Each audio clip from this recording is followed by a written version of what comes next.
A lot of times I see unhandled errors on projects that I end up taking over. And so many people are familiar with errors like this, just unhandled errors that randomly pop up. And the people that are using the product, either typically will just hit end or continue, depending on the context. If we hit debug, it will take us to the problematic code. We obviously know what that is. So usually what I'll do is add some error handling as one of the first things I do to clean up code, even just at the primary entry point for the code. So on error go to is the command catches the label.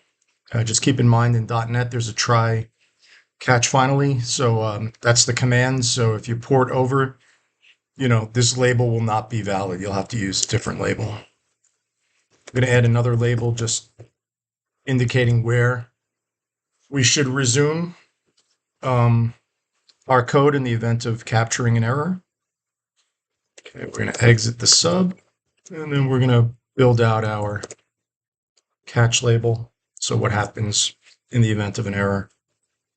And you typically want to indicate the module class event where these things happen. So in this case, test is the routine. And I'd like to at least get the description, sometimes more information. In this instance, we're just going to resume out of this subroutine. We're going to go to clean exit, but depending on the type of error, you might want to do something else. And then I always like to put a resume in be just after this resume command, and that's because when you run your code, you can see where the error is. Then it's easy to trap. You know exactly what routine to go to. So now it will stop here, and you can step through the code, and instead of resuming a clean exit, you can resume at the point of the problem. So in this case, right, there's only one relevant line of code that could fail. But imagine there's many lines of code. This resume command will take you right to that relevant piece of code.